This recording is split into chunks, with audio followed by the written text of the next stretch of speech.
Buenas tardes, doctora Alejandra Morales. Mi nombre es Daniela Núñez y voy a defender mi recurso de casación en materia penal. Bueno, voy a iniciar con la identificación de los sujetos procesales. Como procesado está el señor Luis Alberto Freire Torres, agraviado el señor Pablo Iván Alarcón García y el motivo es un asesinato. Como antecedentes tenemos que se emite de fecha 8 de junio del 2012 la sentencia escrita de culpabilidad contra el señor Luis Alberto Freire Torres como autor de la infracción tipificada y sancionada en el artículo 450 numeral 1, 4, 5 y 6 del Código Penal.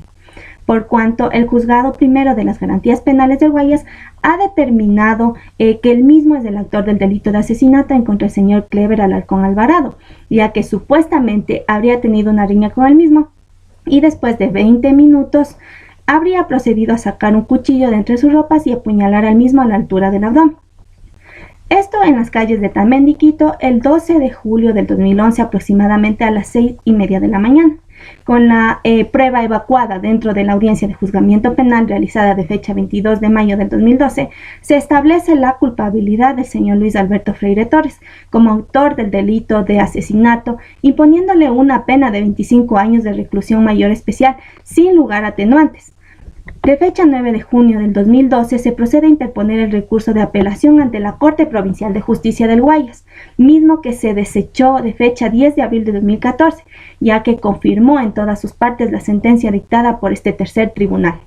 Por tales motivos y atendiendo a lo manifestado en el artículo 656 del Código Orgánico Integral Penal, por haber contravenido expresamente a la normativa y la legalidad de la misma al momento de emitir sentencia, el Juzgado Primero de Garantías Penales del Guayas se procede a la presentación del recurso de casación fundamentado de la siguiente forma. Del artículo 656 se desprende que el recurso de casación es competencia de la Corte Nacional de Justicia y procederá en contrasentencias cuando se haya violado la ley, ya por contravenir expresamente a su texto, ya por haber hecho una indebida aplicación de ella o por haberla interpretado erróneamente. Bajo dichos preceptos, me permito fundamentar la norma que se ha contravenido expresamente por el juzgador. El artículo 450 nos manifiesta que es asesinato y será reprimido con reclusión mayor especial a 16 a 25 años el homicidio que se cometa con alguna de las siguientes circunstancias. Voy a nombrar alguna de ellas. El numeral 1 nos dice que con alevosía. El numeral 4 con ensañamiento, aumento deliberada e inhumanamente el dolor del ofendido. El numeral 5 cuando se ha imposibilitado a la víctima para defenderse. Y por último, el numeral 6 nos dice que por un medio cualquiera capaz de causar grandes estragos.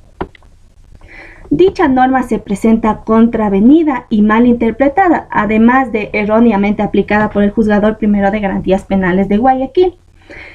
Por cuanto al señor Luis Alberto Freire Torres, en primer lugar, no ha existido prueba suficiente que determine la culpabilidad del mismo y por cuanto en el análisis de la autopsia de la víctima realizada por el doctor Salvatierra, el 12 de junio del 2012, al occiso Clever Edison Alarcón Alvarado, se destaca que existió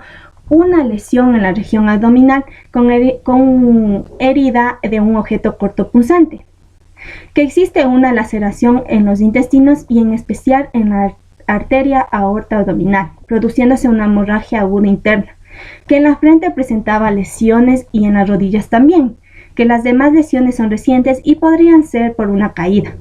Fundamento que serviría para alegar que en ningún momento ha existido alevosía, odio o discriminación, ya que para que se configure tales hechos debe existir un ensañamiento con la víctima, proporcionándole varias puñaladas o aumento de sufrimiento y dolor innecesario, por lo que no ha incurrido en ninguno de los numerales 1 y 4. Por otro lado,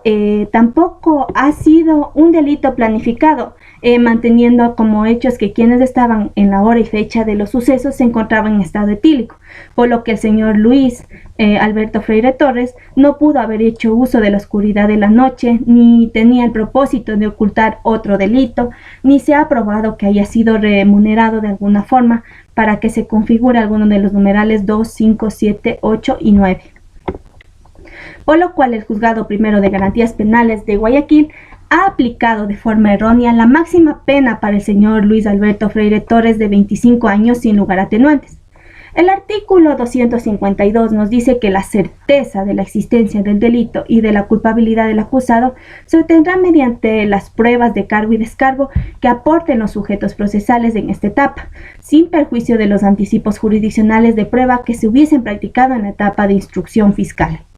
Respecto a este articulado debemos hacer mención a que el Juzgado Primero de Garantías Penales de Guayaquil ha inaplicado dicha normativa jurídica, dejando en plena vulnerabilidad al señor Luis Alberto Freire Torres, de 25 años, ya que de lo que se desprende dentro de las pruebas en la audiencia de juicio no se ha valorado de forma debida, procurando no solo la existencia del delito, sino creando el nexo causal con el supuesto responsable, contraviniendo incluso a un precepto constitucional establecido en el artículo 76, numeral 2, que establece lo siguiente: se presumirá la inocencia de toda persona y será tratada como tal mientras no se declare su responsabilidad mediante resolución firme o sentencia ejecutoriada. Esto debido a que existe una falta de certeza para fines de la atribución de la responsabilidad, en primer lugar por la contradicción de los testigos. Benítez alega que estaba lavando su auto a unos 20 metros de donde sucedió el delito. Surge la interrogante entonces de haber identificado al presunto responsable estando tan lejos del lugar de los hechos, por lo que además se debe aplicar la favorabilidad para el reo en base al principio por reo y ratificarse el estado de inocencia para el procesado, más aún cuando él mismo habría alegado que no estuvo en el lugar de los hechos. También existió una falta de valoración sucinta del juzgador en las declaraciones de los testigos, quienes se encontraban en completo estado etílico, permitiendo que exista una falta de credibilidad de los mismos. No conforme con ello, al momento de la aprehensión no se le encontró ningún cuchillo ni evidencia al procesado, y uno de los testigos presentados dentro de la audiencia es declarado como enemigo del señor Freire, por lo que existe además una falta de parcialidad entre sus testimonios. Por tales motivos, las pruebas de descargo no han sido valoradas de forma pertinente, existiendo así la inaplicación del artículo 252, vulnerando gravemente a la presunción de inocencia del procesado Luis Alberto Freire Torres y, por supuesto, de su propia libertad. Por lo manifestado en el presente recurso y habiéndolo presentado en el término correspondiente según lo establece el artículo 657 del Código Orgánico Integral Penal, procedo a solicitar lo siguiente. En base a la competencia y jurisdicción atribuida al Tribunal de la Sala Especializada de lo Penal, Penal Militar, Penal Policial y Tránsito de la Corte Nacional de Justicia, solicito casar la sentencia dictada por el Juzgado Primero de Garantías Penales de Guayas en contra del señor Luis Alberto Freire Torres por el delito de asesinato tipificado en el artículo 450, numeral 1, 4, 5 y 6 del Código Penal, tras haber contravenido a la errónea y falta de aplicación de la normativa y por ende a la legalidad de la misma. Eso es todo. Muchas gracias.